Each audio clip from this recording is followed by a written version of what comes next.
Hello. So, good evening ulit. So, alam nyo, marami tayong dapat matutunan dito sa nangyari kay Boyet Fajardo. Isang malaking lesson ito sa atin, di ba? Sa atin bilang tao at sa atin bilang, alam nyo na, bilang cosplayer. Kasi itong insidente kay Boyet Fajardo, ito ay isang perfect example ng pagiging isang prima donna. Okay? So, yeah. Ano ba itong pagiging prima donna? Ito yung mga tao or mga tao na pa-importante. Yung mga feeling VIP. Di ba? Sabihin na natin, sige, sabihin na natin VIP sila. Pero itong inasal ni Boyet Fajardo, malinaw to na malinaw na ito ay isang parang pagiging prima donna dahil una hindi ka naman VIP, 'di ba? Tapos aasal ka ng ganyan. Ayun ang masama. I-apply natin ito sa ating pamumuhay or sa ating pagiging cosplayer. Okay? Parang na naman ako serang plaka. Ulitin ko na lang ulit. So, alam nyo, tayong mga cosplayers, hindi tayo dapat maging prima donna. Or hindi tayo dapat maging pa-importante. At lalong hindi tayo dapat maging parang VIP. Okay? Maraming ganyan.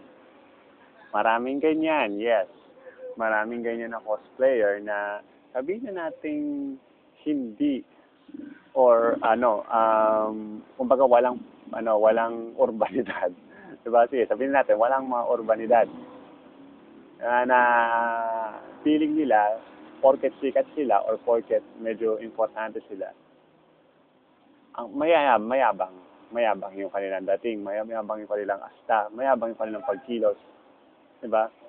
So, nakikita yan ng ibang tao, nakikita yan ng ibang mga cosplayer na medyo low profile lang. Nakikita nila yung mga etong tinatawag na prima donna attitude. Yan ang sinasabing. Kaya nagkakaroon ng mga haters. Diba? So, wala akong binabanggit na, wala akong pinatatama ang tao, pero ito ay nasa atin lahat. Diba? We have to learn something from this. Alam mo, pag kasi prima donna ka, wala kasi maganda may magdudulot pa yung prima donna eh. Maliban lang doon sa mga katulad mo ng prima donna.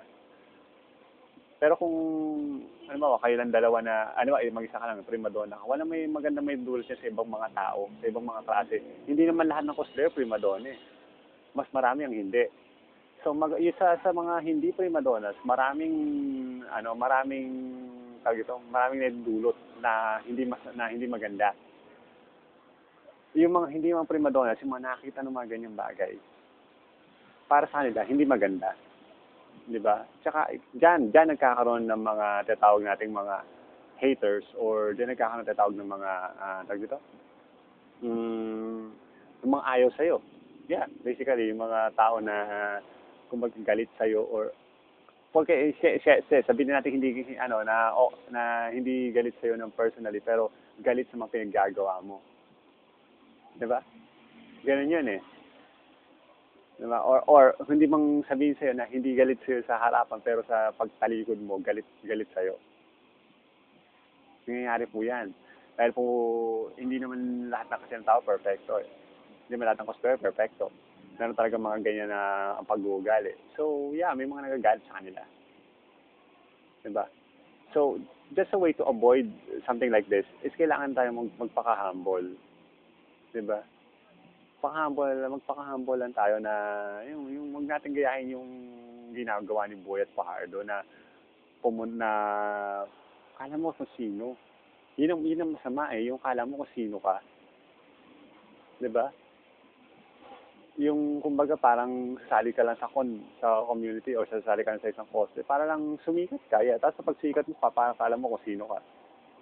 Diba? Yun ang masama dun eh. Alam mo, meron akong mga kilalang ganyan na nangyari eh. Na talagang parang prima donna. Talagang parang kala mo kung sino na pupunta ng con. Kala feeling, may dala pang mga batalyon tropa pa, diba? Diba? Pero in other case naman, meron naman talaga mga halimbawa, may mga cosplay naman talaga na talagang VIP naman talaga. Totoong mga VIP kasi hindi naman talaga sila cosplay kumbaga parang imbitado sila dun sa event na yon. Imbitado sila special event tapos sila yung parang special guest. So, syempre, kailangan importante. Hindi sila pa importante. Importante talaga sila. Sila yung mga totoong VIP. So, pero kung pupunta ka sa isang cosplay event, as ordinaryong cosplayer ka lang, na pipila ka sa catwalk, mag-register ka, ayun, hindi ka VIP. Pantay-pantay tayo lahat pagdating sa catwalk. Pagdating sa cosplay, pantay-pantay tayo. Walang mayaman, walang mahirap. Walang edukado, walang bobo. Diba? Diba? Hindi mahalaga kung saan ka nagtapos. Tapos ka UP, tapos ka Lasal, tapos ka Ateneo, tapos ka ng Santo Tomas, tapos ka ng AMA. Hindi ka tapos, hindi mahalaga yun eh. It's not important. Diba? Pagdating sa cosplay community, tayong lahat, pantay-pantay. Okay? Ngayon, ang success, ang key, ang key para maging isang mabuting cosplayer or maging, makisama sa lahat ng uri ng tao is marunong ka makibagay. Okay? Kumbaga, kapag nandito ka sa isang community, isipin mo lahat kapantay mo. Okay? Huwag ka magpakababa, huwag ka rin magpakataas. Isipin mo lahat kapantay mo. Diba? So, ito, may mga kaibigan ako rito na, admittedly, mas lamang sa buhay sa akin. Pero, ang turing ko sa kanila, kapantay ko, dahil cosplayer din sila. Okay? Pag sa labas, okay lang. Sa labas, okay. Sige, mataas ang tingin ko sa kanila kasi, pero pag sa loob ng cosplay convention, pantay-pantay lahat. Okay? So, walang mayaman, walang mahirap, walang nakapag-aral, hindi nakapag-aral. Lahat tayo, pantay-pantay. Kasi magkakapareho tayo ng hobby. Hindi tayo nagkakasundo, hindi tayo masaya. Okay? So, kung mainit, tiis lang. Diba? Kung siksikan, tiis lang. Cosplayer tayo eh, para pareho tayo. Diba? Tapos kung may sumita sa atin, okay lang, trabaho nila yun eh. Katulad ng mga cashier sa duty free na sumita kay Buet, trabaho nila yun. Diba? Mabuti nga, mabait pa sila eh. Diba? At wala pang physical na nananakit. Diba sa atin? Kaya sumunod lang tayo. Sumunod tayo sa authority. Kaya paulit-ulit na naman ako. Pero, yun nga, kailangan ganun tayo. Basta yun, huwag tayong pak-primadonna. Kasi ang pagiging primadonna, walang mabuting na idudulot. Yun pa yung importante. Walang mabuting na idudulot yan. Okay? Ang idudulot lang yan, sakit ng ulo at nagkakaroon ka lang ng mga kaaway kahit hindi mo alam nagkakaroon ka ng kaaway. Okay?